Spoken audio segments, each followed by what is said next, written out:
네, 오늘 함께 보실 말씀은 창세기 1장 26절, 27절 말씀과 3장 4절로 7절 말씀입니다. 봉독하도록 하겠습니다. 하나님이 이르시되 우리의 형상을 따라 우리의 모양대로 우리가 사람을 만들고 그들로 바다의 물고기와 하늘의 새와 가축과 온 땅과 온 땅에 기는 모든 것을 다스리게 하자 하시고 하나님이 자기 형상 곧 하나님의 형상대로 사람을 창조하시되 남자와 여자를 창조하시고 3장 4절로 7절입니다. 뱀이 여자에게 이르되 너희가 결코 죽지 아니하리라 너희가 그것을 먹는 날에는 너희 눈이 밝아져 하나님과 같이 되어 선악을 알 줄 하나님이 아심이니라. 여자가 그 나무를 본즉 먹음직도 하고 보암직도 하고 지혜롭게 할 만큼 탐스럽기도 한 나무인지라. 여자가 그 열매를 따먹고 자기와 함께 있는 남편에게도 주매 그도 먹은지라. 이에 그들이 눈이 밝아져 자기들이 벗은 줄을 알고 무화과 나무 잎을 엮어 치마로 삼았더라. 아멘. 네, 아우구스티누스의 고백록이라는 책이 있습니다. 그 책은 아우구스티누스가 자신의 삶과 자신의 신앙을 고백한 책입니다. 그 책의 시작 부분을 보면 자신의 유아기에 대한 고백이 나옵니다. 자신이 기억하지도 못하는 유아기에 대한 고백이 나오는데요. 자신이 어렸을 때 그 했던 죄들에 대해서 고백을 하고 회개를 합니다. 자신이 기억도 못하는 그 죄들을 이야기를 하고 회개를 하는 그 부분을 보면서 저는 당연히 어렸을 때 부모님들이 그 아이들을 돌봐주고 또 어른들이라면 마땅히 그 아이들을 돌봐주어야 하기 때문에 그 내용을 보면서 이게 회개할 문제가 되는 건가, 이게 죄가 되는 건가 하는 생각을 했었습니다. 그런데 제 아들을 낳고서 아들과 함께 살다 보니까 정말 회개해야 되는 문제가 맞습니다. 이 아들을 보면서 정말 많이 느끼는 것 중에 하나가 인간 죄인이구나 하는 생각을 정말 많이 하게 됩니다. 사무실에서 지금 아이가 있지만 잠깐 아이의 이야기를 하자면 배가 고프고 기저귀가 축축해져서 이렇게 때를 쓰는 거는 그래도 이해를 하겠습니다. 그런데 누워있는 자세가 마음에 들지 않으면 때를 쓰고 안아달라고 때를 쓰고 안아줘도 안아준 자세가 마음에 안 들면 때를 쓰고 또 쪽쪽이를 달라고 때를 쓰고 심지어는 자기가 입에 물려준 거를 뱉어놓고서는 다시 자기 입에 넣어달라고 때를 씁니다. 이런 모습을 보면서 정말 자기밖에 모르는구나.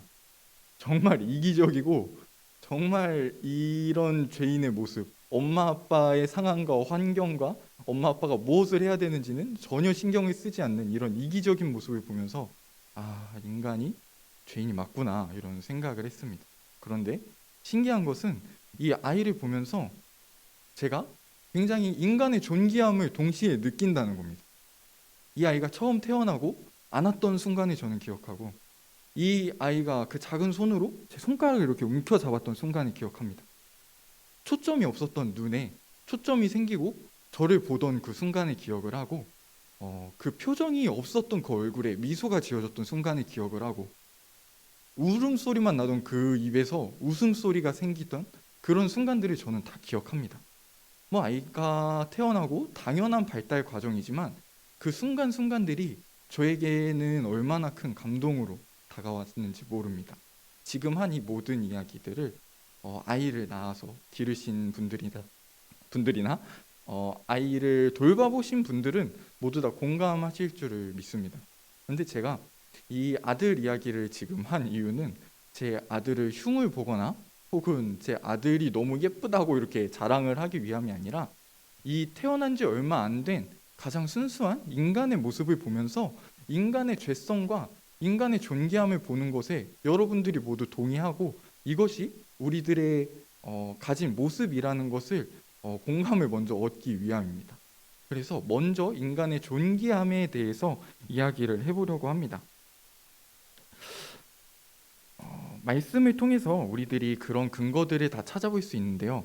먼저 첫 번째로 사람이 하나님의 형상대로 지어졌다는 것에 우리들의 존귀함을 찾아볼 수 있습니다. 하나님께서는 우리의 형상을 따라 우리의 모양대로 사람을 지으셨습니다. 그러니까 즉 우리들 여기 앉아있는 여러분들과 저는 하나님의 형상을 따라서 창조된 사람이라는 것입니다. 근데 이 하나님의 형상대로 창조되었다는 것이 무엇인가 우리들은 조금 생각해 볼 필요가 있을 것 같습니다. 하나님의 형상이라는 것은 우리들이 거룩한 존재라는 것, 자유의지를 가지고 있다는 것, 영적인 존재라는 것, 이성을 가진 존재라는 것 등 여러 가지로 이야기를 합니다. 그런데 그 중에서도 특별히 우리들이 가장 기억해야 하는 것은 하나님의 형상으로 창조된 사람은 하나님을 드러내는 존재라는 것입니다. 이 비유로 이야기를 해보자면 광화문에 가면은 이순신 장군 동상이 있다고 합니다. 저는 한 번도 가보진 않았는데, 근데 그곳에 큰 이순신 장군의 동상을 보면은 그 이순신 장군의 동상을 보면서 사람들이 이순신 장군을 기억하고 떠올릴 수 있습니다. 그런데 아무도 그 동상을 보면서 이순신 장군 그 자체라고 생각하지는 않습니다. 그것처럼 하나님께서 창조하신 사람을 보면은 하나님을 기억하고 생각하고 떠올릴 수 있는 존재로 하나님께서 사람을 창조하셨다는 것입니다. 이 땅에서 볼 수 없는 하나님의 모습을 우리들을 통해서, 사람을 통해서 기억하게 하는 그 영광이 바로 사람이라는 것입니다. 인간의 존귀함이죠. 네, 그 다음으로 두 번째는 공동체성을 이야기할 수 있습니다. 하나님께서 분명히 창조하실 때 우리의 형상에 따라 우리의 모양대로라고 말씀을 하셨습니다. 왜 여기서 내 모습을 따라 내 형상대로라고 말씀하지 않으시고 우리라고 말씀을 하셨을까요? 왜 우리라고 이야기를 했는지 우리는 좀 생각을 해봐야 되는데요. 여기서 우리라는 말은 성부, 성자, 성령 하나님의 삼위일체의 존재를 이야기한다고 우리들은 생각해 볼 수 있습니다. 그래서 이 우리라고 표현한 것은 성부, 성자, 성령 이 세 다른 위격이 완전한 공동체를 이루고 있고 사랑 가운데에서 코이노니아를 이루고 있고 동시에 한 분이신 것처럼 우리들이 그러한 공동체성을 가지고 창조되었다는 것입니다. 그러면은 우리들은 어떤 공동체로 창조되었냐 하면은 먼저는 나라는 존재가 하나님과 온전한 관계 가운데 거하는 존재로, 그리고 나라는 존재가 이웃과 온전한 관계 가운데서 완전한 사랑 가운데에서 함께할 수 있는 존재로 창조되었다는 것입니다. 우리들이 말씀해 보면은 하나님께서 남자를 먼저 창조하시고 여자를 그 다음 만드시죠. 그리고 아담이 그 여자를 보고서 처음 하는 말이 무엇이냐면 내 뼈 중에 뼈요 살 중에 살이로다, 이런 말을 합니다. 이 말의 의미가 뭐냐면 조금은 우리들이 생각해 볼 때 징그럽게 들릴 수도 있는 말이지만 간단하게 이야기를 하자면 너는 곧 나야, 너가 나야 라고 이야기를 하는 고백입니다. 완전한 공동체를 이룸을 우리들이 말씀을 통해서 볼 수 있는 것입니다. 완전하게 하나님 안에서 함께하고 또 완전하게 이웃들과 함께하는 것이 우리들이 사람이었습니다. 어떠한 가림막도 없었고 부딪힘도 없었고 갈등도 없었고 깨어짐도 없었고 다툼도 없었던 것이 이 인간이 창조된 모습이었고 완전하게 하나님과 또 이웃과 완전한 사랑 가운데에서 함께할 수 있는 것이 사람이었고 그것이 바로 사람이 가진 존귀함입니다. 그리고 세 번째로는 우리들이 창조 순서를 볼 때 우리들이 그 사람의 존귀함에 대해서 느낄 수가 있는데 태초에 가장 먼저 우리들이 창조되었다면 우리들은 어땠을까요? 혼돈하고 흑암이 깊음 위에 있고 뭐 그랬던 곳에서 우리들이 창조되었다면 아마 제가 생각하기로는 상상해 볼 때에는 이 땅에 뭔가 버려져 있는 약간 외톨이 같이 혹은 고아 같이 버려져 있는 그런 막막함이 들지 않았을까 하는 생각이 듭니다. 그런데 인간은 마지막에 창조되었죠. 하나님께서 모든 질서를 세우시고 모든 규칙을 세우시고 하나님께서 모든 아름다운 피조물들을 가득하게 채워 놓으시고 그 다음에 사람을 만드셨습니다. 이것을 비유로 얘기해 보자면 부모님들이 아이가 생기면은 아이가 함께 잘 생활할 수 있도록 집 안에 아이의 물품을 준비를 해놓기 시작합니다. 아이들이 입을 옷도 또 필요한 물건들도 또 잘 살 수 있도록 필요한 물품들도 다 구비를 해놓죠. 아이들의 선물을 준비를 하는 것입니다. 그리고 아이가 태어나면 아이는 그 모든 것을 누리기만 하면 됩니다. 부모님이 해주는 대로, 부모님이 준비한 대로 누리기만 하면 됩니다. 이처럼 하나님께서는 우리들을 향해서 그 모든 것들을 준비해 놓으시고 예비해 놓으시고 우리들이 누리기만 하면 되도록 마지막 날에 모든 것을 창조하시고 우리들을 만드셨습니다. 하나님께서 우리들을 특별하게 생각하시고 존귀하게 창조하셨다는 것을 또 알 수 있는 부분입니다. 그리고 마지막으로 이 존귀함의 근거는 하나님께서 사람들에게 주셨던 복을 생각해 보면 알 수 있습니다. 하나님께서는 사람을 창조하시고 생육하고 번성하라, 이 땅에 충만하라, 그리고 정복하고 다스리라고 복을 주셨습니다. 이 땅에 충만하라는 것을 생각해 볼 때 하나님께서 하나님의 형상대로 창조한 사람이 이 땅에 가득하고 충만한 것을 보기를 원하셨다는 것입니다. 그리고 이 땅을 정복하고 다스리라고 말씀하셨던 것은 이 땅의 왕은 하나님이시지만 그 하나님을 이 땅에서 대체하는 대체자로서 사람을 왕으로 세웠다는 것입니다. 이 땅에 태어나서 사는 사람이 이 땅에서 쩔쩔매면서 살아가는 것이 아니라 발버둥 치면서 어떻게든 살아가야지 하면서 살아가는 것이 아니라 이 땅에서 왕과 같은 모습으로 모든 것을 누리면서 다스리면서 정복하면서 살아갈 수 있게 해주신 것이 하나님이셨습니다. 이 충만하라, 정복하라, 다스리라 하는 이 복을 볼 때 하나님께서 우리들을 존귀한 자로 창조하시고 존귀한 존재로 살아가게 해주셨음을 알 수가 있습니다. 그런데 지금 우리들은 이 존귀하게 창조된 모습 그대로를 가지고 있지는 않습니다. 우리들은 죄로 인해서 깨진 모습을 지금 가지고 있습니다. 이 어떤 죄로 깨졌냐 하면은 에덴 동산에 있을 때 선악과 사건을 모두 떠올리실 수 있으실 것입니다. 저도 어렸을 때부터 교회에 다니고 교회에서 교육을 받았기 때문에 이 선악과 사건을 자연스럽게 받아들였습니다. 아, 선악과가 우리들에게 죄가 됐구나. 선악과를 먹은 것이 우리들의 원죄가 됐구나. 이렇게 자연스럽게 받아들였었습니다. 그런데 한편으로 생각해 보니까 아니 이 땅에서 모든 것을 다 누리라고 하셨는데 그 나무 열매 하나 먹은 게 그렇게 큰 죄가 되는 것인가 하는 의문이 좀 들기도 했습니다. 그런데 이 사건을 조금 더 들여다보고 자세히 보면 볼수록 쉽지 않은 문제, 정말 인간의 죄가 맞구나 하는 생각이 들었는데요. 하나님께서는 인간을 존귀하게 창조하시고 이 땅에서 모든 것을 누릴 수 있는 존재로 만드셨습니다. 그런데 한 가지 금지한 것이 바로 이 선악과를 먹지 않는 것이었습니다. 동산 중앙에 있는 나무의 열매를 먹지 말라고 하신 것이 하나님의 명령이셨습니다. 그때 우리들이 생각해 보면은 간단해 보이지만 이것은 살아가면서 생각하고 기억할 수밖에 없는 문제입니다. 우리들이 하루에 먹는 것을 여러 번 하죠. 식사도 여러 번 하고 간식도 먹습니다. 그리고 그 먹을 때마다 우리들은 무엇을 먹을까 고민을 합니다.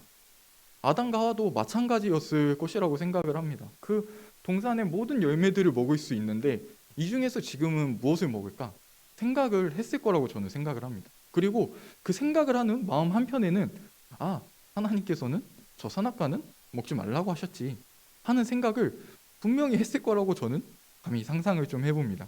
그리고 그 에덴 동산에서 정복하고 다스리면서 동산 중앙에 있었던 그 나무는 분명히 아담과 하와의 눈에 굉장히 잘 보였을 것이라고 생각을 합니다.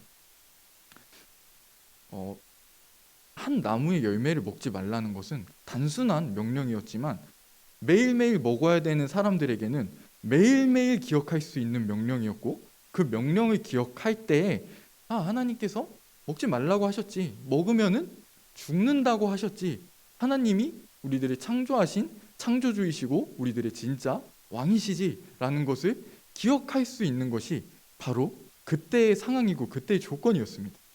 그런데 아담과 하와는 잘 지키지 못했죠. 뱀이 하와에게 찾아와서 유혹을 하고 결국에는 그 열매를 먹게 됩니다. 너희들이 먹으면은 하나님과 같이 될 수 있어 라는 그 말을 듣고서 하와는 속아 넘어가고 그 열매를 먹고 남자도 그 열매를 먹는 사건이 일어납니다. 하나님께 순종하지 않고 하나님과 같이 되고 싶었던 죄가 일어나고 열매를 먹음으로써 그 모든 존귀를 가지고 있었던 복을 스스로 발로 차버린 사건이 바로 이 선악과 사건입니다. 이 죄의 결과는 하나님께서 말씀하신 대로 죽음이 찾아왔습니다. 먼저 영적으로 죽음이 찾아왔고 우리들은 이제 육신의 죽음을 맞이해야 하고, 그리고 하나님의 심판대 앞에서는 영원한 죽음을 경험할 수밖에 없는 존재들이 바로 우리들입니다. 그리고 이 죄의 결과를 좀 살펴보길 원하는데 두 가지로 살펴보길 원합니다. 우리들이 가지고 있었던 온전한 관계가 먼저는 깨져버렸습니다. 우리들은 하나님과 온전한 관계를, 완전한 사랑 가운데 있는 관계를 누리고 있었고, 또 사람들과 이웃과의 완전한 사랑을 가지고 있는 완전한 공동체로서의 존귀함을 가지고 있는 존재들이었습니다. 그러나 이 관계가 철저하게 부서져 버립니다. 성경에서는 바로 이 모습을 묘사하고 있는데요. 하나님께서 선악과의 사건이, 남자와 여자가 선악과를 먹은 직후에 동산에서 거니시는 소리를 아담과 하와가 듣습니다. 그리고 그때 아담과 하와는 자신들의 몸을 가리고 숨어 있죠. 하나님과의 관계가 깨져 있음을 볼 수 있습니다. 그리고 바로 이어서 또 사람 사이의 관계도 깨졌음을 너무 잘 알 수 있는데, 하나님께서 먼저 아담에게 물으시죠. 너가 그 열매를 먹었느냐? 그러니까 아담이 대답하는 게 굉장히 치사합니다. 저 여자가 먹으라고 해서 내가 먹었어요. 이렇게 대답을 합니다. 너는 나야 라고 로맨틱하게 고백했던 아담의 모습은 찾아볼 수 없습니다. 치사한 모습, 그 관계가 깨어진 그 모습만을 우리들은 볼 수가 있습니다. 그리고 두 번째로는 복을 상실했다는 것을 우리들이 알 수 있습니다. 하나님께서 우리들에게 주셨던 복이 충만하라, 정복하라, 다스리라는 복이었죠. 그런데 사람은 이제 이 땅에서 마음껏 누리면서 먹고 싶은 것을 먹으면서 살아가는 것이 아니라 이 땅에서 땀을 흘리면서 죽을 때까지 수고해야지만 먹을 수 있는 존재가 되었습니다. 그리고 이 땅에서 번성해서 충만하기 위해서는 또 큰 고통을 겪어야만 합니다. 이거는 제가 얼마 전에 아내가 출산하는 모습을 보면서 정말 직접적으로, 경험적으로 느끼게 되었는데요. 아내가 만삭일 때 그 힘들어했던 모습을 여전히 기억하고, 아내가 12시간을 밤새워서 진통을 하고 아이를 낳았던 그 모습 또한 기억을 합니다. 굉장히 그 힘든 모습을 기억을 합니다. 그래서 이 고통, 번성하기 위한, 충만하기 위한 이 고통은 우리들이 이제 복으로서 받아들이는 것이 아니라 큰 고통을 겪어야지만 이룰 수 있는 것이 되었고, 또 이 땅에서 어떻게든 살아보기 위해서 발버둥 치고 어떻게든 살아보기 위해서 애를 써야지만 살아갈 수 있는 것이 정복하고 다스리라는 명령을 받았던 우리들의 모습입니다. 그리고 하나님을 잘 모르는 세상에서는 이 땅을 다스리는 사람들이 잘 다스리지 못하기 때문에 곳곳에서 아파하고 신음하고 또 다툼이 있는 그런 모습들을 우리들은 알 수가 있습니다. 결국에는 하나님의 형상이 깨어져 버리게 된 것입니다. 아까 전에 이순신 장군 이야기를, 동상 이야기를 잠깐 했는데, 만약에 그 동상이 산산이 부서져 있다면은 우리들은 그 파편들을 보면서 이순신 장군을 떠올리지 못할 것입니다. 그와 마찬가지로 깨어져 있는 모습을 가진 저는 여러분들 앞에 이렇게 서 있지만, 이 자리에 계신 그 누구도 저의 모습을 보면서 와, 하나님이 저런 분이시구나, 와, 하나님은 저렇게 보이시는 분이구나 라고 생각하실 분은 아무도 없을 것이라고 생각합니다. 뭐 저뿐만 아니라 이 자리에 앉아있는 여러분들 다 마찬가지겠죠. 이렇게 죄로 인해서 하나님의 모습을 찾아보기 힘들 만큼 산산이 깨어져 버린 것이 바로 우리들의 존재입니다. 그런데 이 우리들이 원래 존귀한 존재라는 것, 그런데 죄로 인해서 산산이 깨어져 버린 존재라는 것을 우리들이 알고 있는 것은 굉장히 중요합니다. 이 우리들이 죄로 인해서 깨진 모습을 가지고 있다는 것을 우리들이 알 때에 우리들이 회복이 필요한 존재라는 것을 우리들은 알 수 있습니다. 그리고 우리들이 그 회복이 어디까지 이루어질 수 있는지 우리들의 원래의 모습을, 그 존귀한 모습을 아는 것이 중요합니다. 그리고 가장 중요한 것은 우리들이 어떻게 회복될 수 있느냐를 아는 것입니다. 우리들이 회복될 수 있는 유일한 방법은 바로 우리 주 예수 그리스도의 십자가임을 고백합니다. 우리들은 깨진 모습이고 그 깨진 모습으로부터 회복되기 위해서 반드시 십자가가 필요합니다. 우리들이 깨진 하나님의 형상이라는 것을 알아야 하는 가장 핵심은 바로 우리들에게 십자가가 필요하다는 것을 아는 것에 있습니다. 우리들이 세상을 살아가다 보면 지치기도 하고 나도 모르는 사이에 죄에 물든 모습을 보기도 하고 반복되는 죄에 넘어지는 모습을 보기도 합니다. 그리고 스스로의 약한 모습, 능력 없는 모습, 연약한 모습을 보면서 실망할 때도 있고 어떻게 해도 채워지지 않는 이 마음을 가지고 힘들어하는 그런 상황들을 겪기도 합니다. 그래서 우리들은 그런 상황을 마주할 때면 외면하기도 하고 숨기기도 하고 나의 모습을 보면서 실망하기도 하고 자책하기도 합니다. 그런데 우리들이 우리들의 존재가 어떤지를 알았다면 더 이상 우리들이 그것을 숨겨서도 안 되고 외면해서도 안 됩니다. 그리고 실망하면서 자책해서도 안 됩니다. 우리들은 주님의 십자가 앞으로 나아가야 합니다. 주님께 우리들의 모습을 고백하고 회복을 구해야 합니다. 주님, 우리들이 이렇게 깨진 모습으로 살아가고 있습니다. 우리들에게 주님의 십자가가 필요합니다. 정직하게 고백하면서 나아가야 합니다. 우리들이 그렇게 정직하게 고백하면서 나아갈 때 십자가의 은혜가 우리들 위에 넘치도록 부어질 줄을 믿습니다. 성도 여러분, 우리들 모두는 십자가 은혜가 필요합니다. 우리들이 그 십자가 은혜를 구하면서 나아갈 때 우리들이 죄인일 때, 죄인으로 살아가고 있을 때 십자가의 죽으심으로 우리들을 향한 그 사랑을 확증해 주신 우리 주님께서 반드시 그 십자가의 은혜를 넘치도록 부어주실 줄을 믿습니다. 그리고 그 십자가를 단단히 붙들기 원하는, 십자가 앞으로 간절히 나아가는 우리들에게 그 십자가의 은혜를 반드시 부어주실 것입니다. 기도하도록 하겠습니다.